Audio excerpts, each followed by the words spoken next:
فتقبلها مني بفضلك وإحسانك، وأزل حجاب الغفلة عن قلبي واجعلني من عبادك الصالحين. اللهم زده شرفا على شرفه الذي أوليته، وعزا على عزه الذي أعطيته، ونورا على نوره الذي منه خلقته، وعلي مقامه في مقامات المرسلين، ودرجته في درجات النبيين. وأسألك رضاك ورضاه يا رب العالمين، مع العافية الدائمة والموت على الكتاب والسنة والجماعة، وكلمة الشهادة على حقيقتها من غير تبديل ولا تغيير. واغفر لي ما ذكرته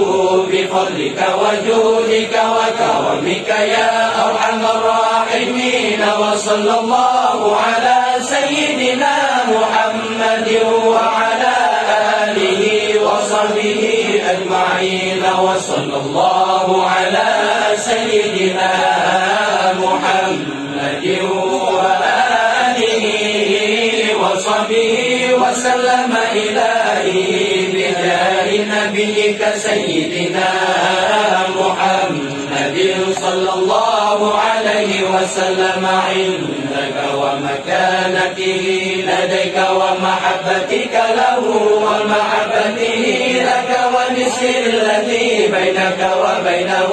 أسألك أن تصلي وتسلم عليه وعلى آله وصحبه، وضاعف اللهم محبتي فيه وعرفني بحقه ورغبته، ووفقني لاتباعه والقيام بآدابه وسنته، والمعني عليه ومثلني بريته، وأسرني بمكالمته،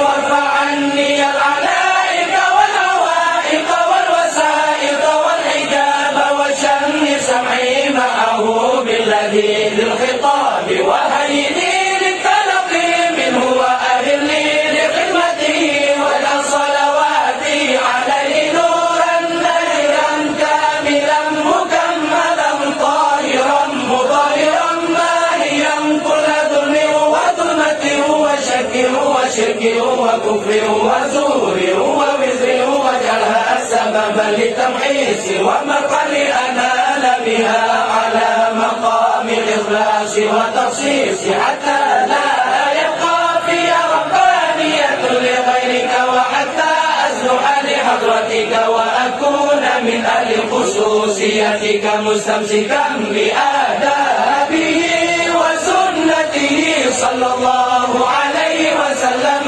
مستمدا من حضرته العالية في كل وقت وحين. يا الله يا نور يا حق يا مبين، يا حق يا مبين، يا حق يا مبين. وصلى الله على سيدنا محمد وآله وصحبه وسلم تسليما.